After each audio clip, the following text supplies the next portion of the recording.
Hi there, and welcome to Naturally Recovering Autism. I am your host, Karen Thomas, and I want to thank you so much for being here and being a proactive parent and getting the resources that you need to let your child live their most fulfilling and independent life possible. When my own son was diagnosed with autism, I was told to drug him and try behavioral therapies, and there was nothing else that we could do for him but manage his symptoms the rest of his life. But I didn't want to do that. Fortunately, my background in craniosacral therapy of now 30 years let me know that the brain can and does heal, but I didn't know that much about autism. What I did know is that I didn't want to just mask the symptoms with dangerous drugs. I wanted to find the causes and work with them naturally. And fast forward, it took me a decade and a lot of time and effort, but today my son is no longer diagnosable with autism after being told it could not happen. So I'm here to share with you valuable resources to save you the time and some of the expense that I had to spend to figure it out, and to help you let your child lead to their best results possible.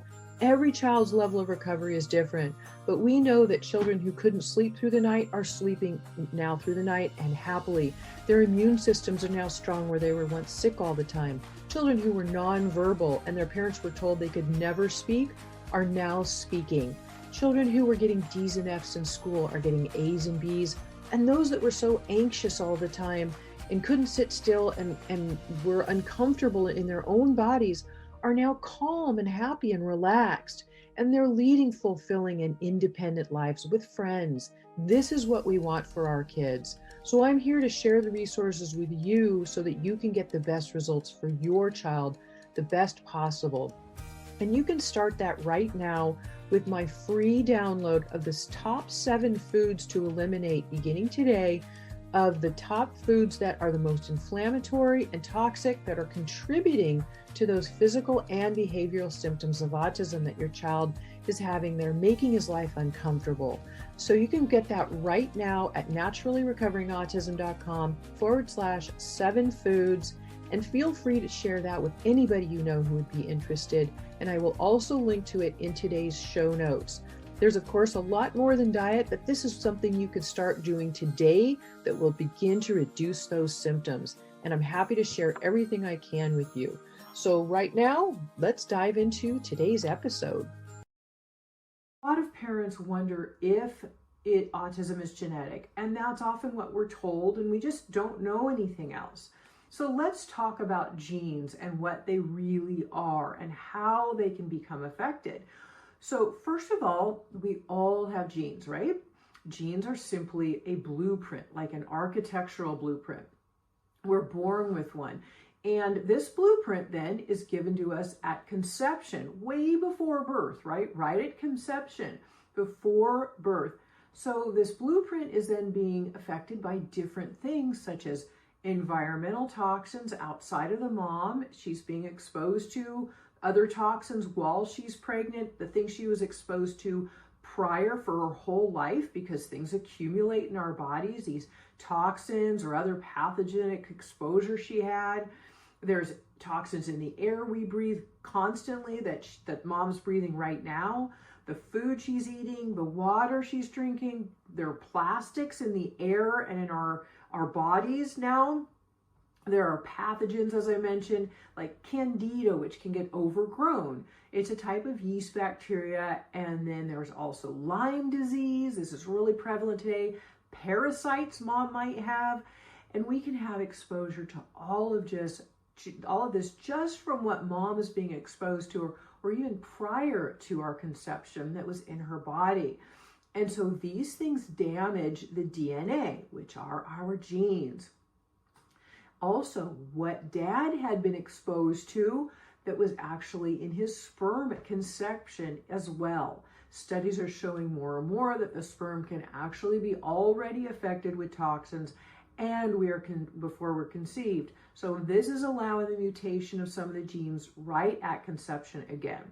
So let's go back to the blueprint. This genetic blueprint that we have is affected right from the moment of conception, that we've determined what mom and dad are going on and what we are then given to in the womb. While the fetus is developing and growing, these genes are being mutated. Then after the child is born, there are other external toxins and things like things that are getting from the breast milk, again, from mom, that can be transferred.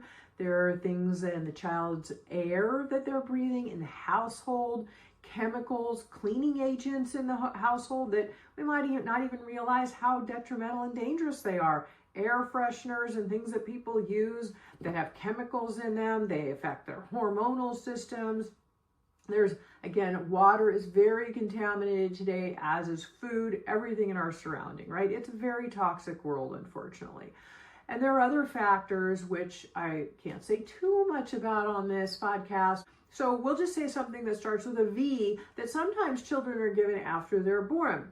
There are viruses and toxins and other things that can damage the neurology in that as well. So this all is an accumulation factor that further develops issues in all of us, and children can be exposed to that continue to mutate the genes and damage our health. So is seeing how the genetic blueprint can be affected beginning to make sense to you? This is common and easier to see when you notice that the same set of parents who have more than one child may have one with autism, but the other child does not. So why is that, right? If it was genetic, then every child should have autism, right? It would just make sense, especially if one of the parents maybe has autism, then why don't both of the kids have autism?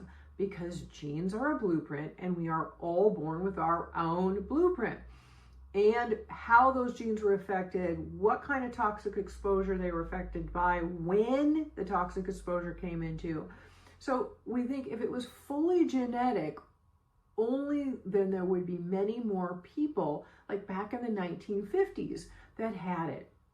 In the 1950s, 1 in 10,000 people were diagnosed with autism. Today, it's 1 in 30. This is a tremendous difference between then and now. And let's be clear, this is not due to better diagnosis today. 1 in 30 people could never have been missed back then, especially in all of these years that have passed since then, and especially in schools, like, in the 50s, 60s, 70s, even 80s. Why weren't they seeing so many children with autism? Because the prevalence has increased, because of all of these things I've already mentioned and how they're affecting our genes and our health, even from conception, in utero, before we're born, and then after we're born, all of it. The toxic exposure is immense. And again, the increase is over 10,000-fold because we're living in a toxic world. Now, don't worry, this isn't all doom and gloom. We're going to get to the good part because there are solutions. Yes, I promise you, always I'm about solutions. So back to clarifying again, these genes are just a blueprint, and they're given to us at conception and at birth. We have them, at birth, and then during development, and further things are, happening before we're being born. But babies today are born with over 200 chemicals found in their cord blood. Now, this is insane. 200 chemicals in their cord blood at birth. Plastics, heavy metal toxins. The list goes on. And this is an astonishing fact. This toxic exposure, the pathogens and infections and all these other things causing the genes in our body to mutate. So now the good news. We're going to talk a little bit first about epigenetics. If you haven't heard that word yet, epigenetics is the science of how genetics can be changed by our environment, whether it be from toxins, pathogens, physical or emotional trauma. And Dr. Bruce Lipton, he's a cellular biologist and world-renowned expert of epigenetics, tells us that only 1% of disease is caused by genetics. 99% is due to environmental factors. And I have interviewed Dr. Bruce Lipton in my podcast episode number 122, which I will also link to in the show notes for you to listen to. He's a brilliant man. Dr. Lipton has clarified how these genes are affected, but then we ask, what happens when we have these genes that are now defective and they're not working properly? We end up with issues like autism. Now the question arises, can autism be recovered from if these genes have been damaged? Is there a way to repair them? And I'm here to tell you, yes, there is. In epigenetics, we know that genes can be damaged, but they can also be repaired. We need to clear the toxic exposure from our bodies, have a full detoxification that's done properly and safely and naturally. We need to get the right nutrition in and have the right diet. This also means removing the damaging toxins from our homes and reducing our exposure to a very minimum as best we can. And removing harmful foods is an important part of this. Many people don't realize how much diet affects their life, overall longevity, and the ability for our genes to stay healthy in our blood, our tissues, our brain, our heart, and all of our organs. The liver is your organ of detoxification, and your kidneys also help filter out toxins more. They're often and almost always congested in babies at birth now. Adults are all full of toxins, and you can see a distended upper belly, which is sometimes people will even have really thin legs that their whole body isn't fat, but their stomach is really distended. That is gut dysbiosis, and then it's distended liver, which means they're very, very toxic. Toxins are wreaking havoc in our immune system and our hormonal systems.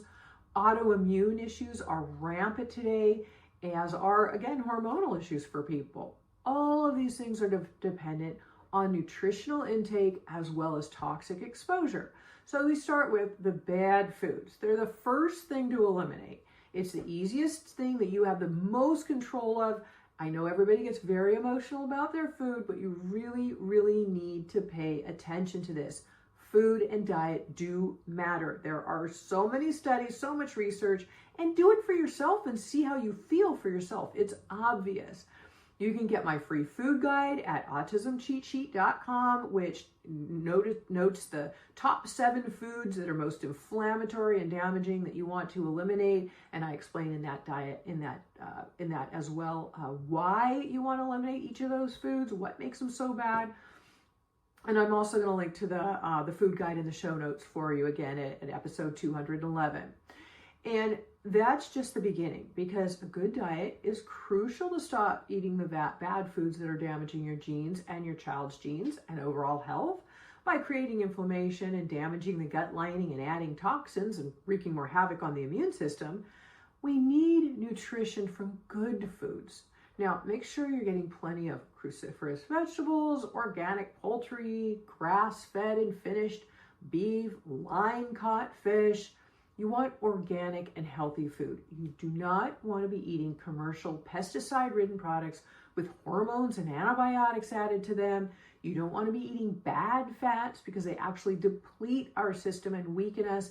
And our brain is 60% fat. So we have to be able to give it not only the good nutrition it needs without the bad, but we also want good fats in the diet to help the brain. Now, a couple of good fats are extra virgin, cold pressed, organic olive oil, and coconut oil is also very good. These are all very important. A whole nutritional overtake. We need to make sure we understand the importance of that, we don't take this so lightly because it's so important. There are a lot of studies, again, available to prove this, but I encourage you to just do it for yourself and feel the difference. People sometimes say, it doesn't really matter that much, but it really, really does. Then there's the more toxic exposure, and you've got to detoxify naturally and safely, like I do in my program that I teach, not with drugs. I can help you detoxify your child naturally and safely and without dangerous drugs if you want my help. Your child doesn't need to have dangerous drugs that have side effects or work short term or for whatever they're doing, but don't help long term. It's ridiculous. I see this happen all the time. These are short-term fixes usually that people are given, and you need to have something that works long-term, and you need to be patient when you're doing it too. This doesn't happen overnight. It takes time, but if you're doing the right things, you can clear up the pathogens in the body naturally and the infections and the toxicity. And then, we're able to have more results and reality for long-term. I have many free resources on my website for you at naturallyrecoveringautism.com. It's loaded with them. But I know a lot of people want help, so I have my membership program and I can teach this to you step by step in the program if that is something you're interested in and you want more help with it. I'm tired of watching everybody just get led astray down the wrong path, not to get the right resources they need. So I've developed my program, and if you're interested in it, then you can watch my free webinar where I walk you through the 4-stage process I help families with every day in my program and how I can help you too.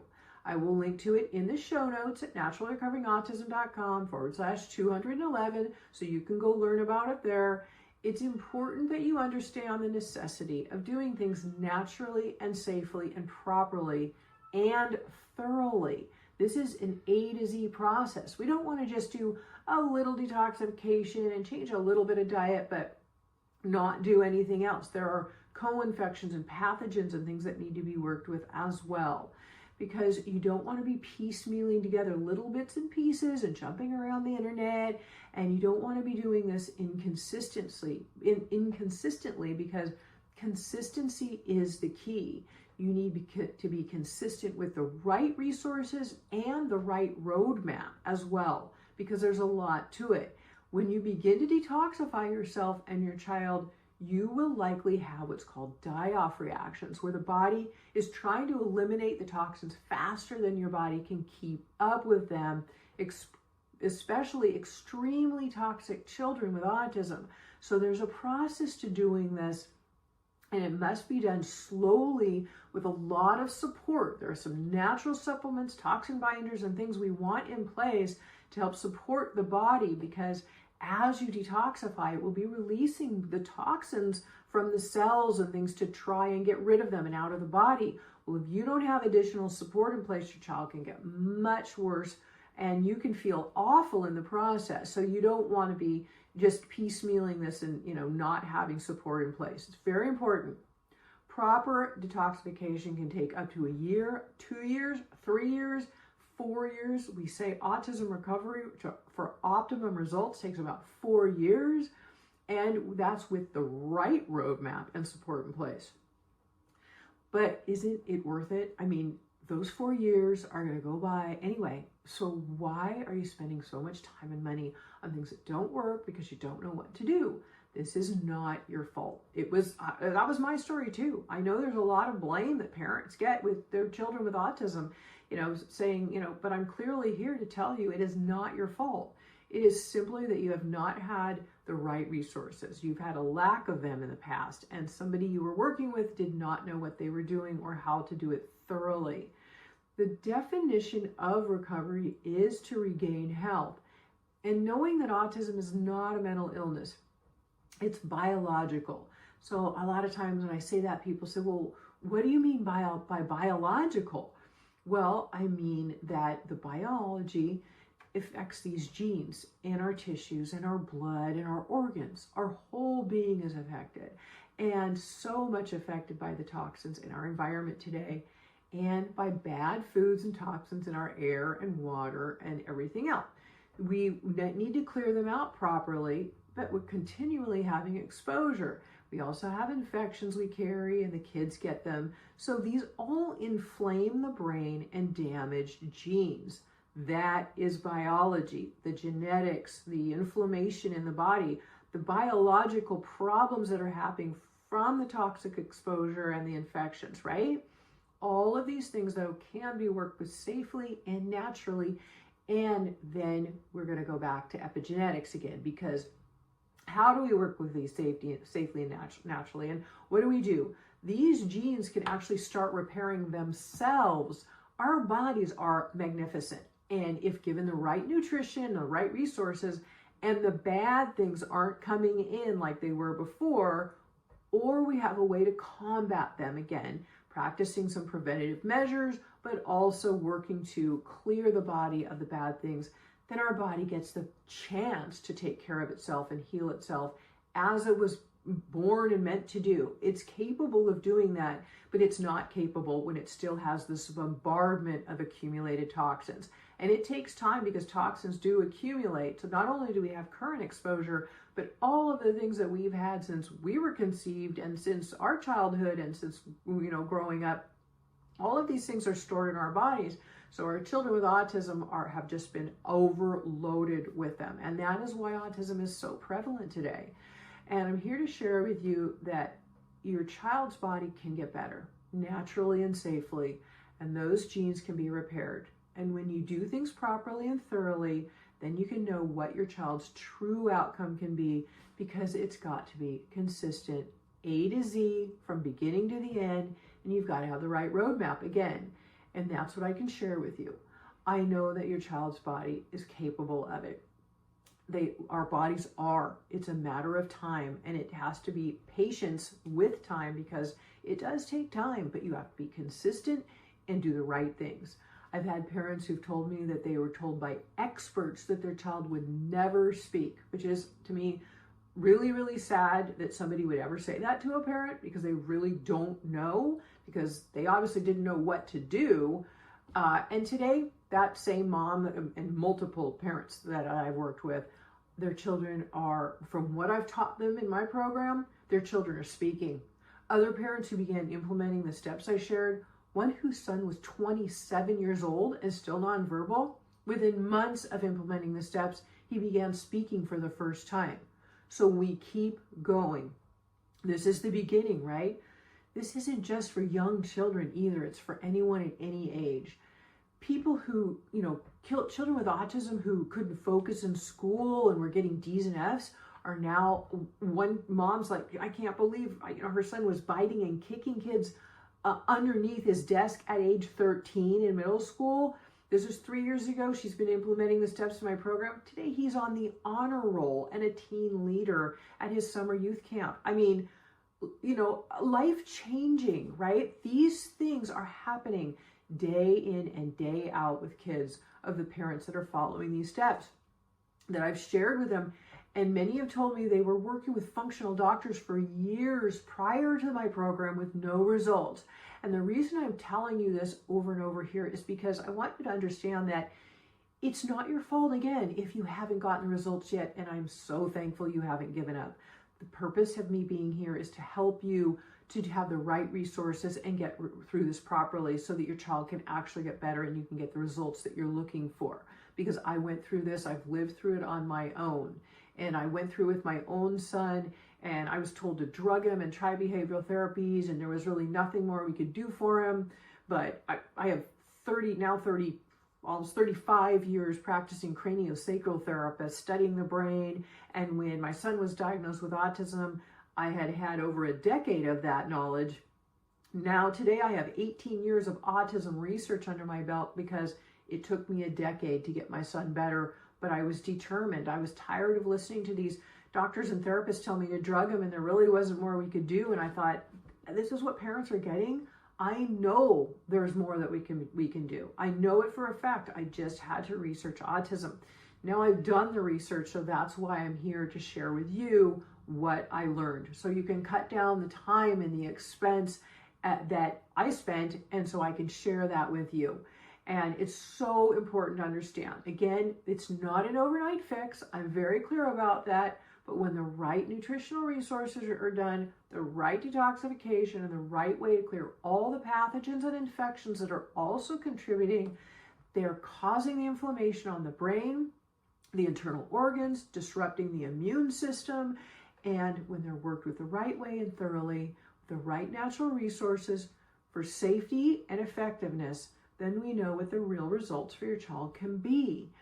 And I'll add all of the resources I talked about too in the show notes today, which will be at naturallyrecoveringautism.com/211-211. And I want you to get the results for your child that you deserve, because you're working so hard, but likely not seeing the results that you hope for yet. And you've been spending so much time and money, and our kids just keep getting older. And again, I'm so thankful that you haven't given up. The fact that you're here listening to this right now proves that.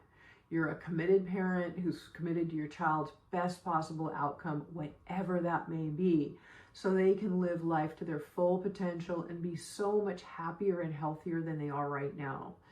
And my whole purpose again in being here is for you to now, is because of my own son's recovery from autism. And I was able to find, because I stopped doing what doctors told me and people who were letting me astray and wasting all this time and money. And I've spent those 10 years figuring it out and trial and error and implementing with my own son. And today my son's symptoms are gone. Now, I always say the definition of recovery is to regain health, but when those symptoms go away, what do we call it? Also, maybe your child will keep their autism diagnosis, and that is absolutely fine. It is not the goal here. The real goal is to help them get to their full potential, whatever that may be for their unique individuality. And we want to know what that is for your child.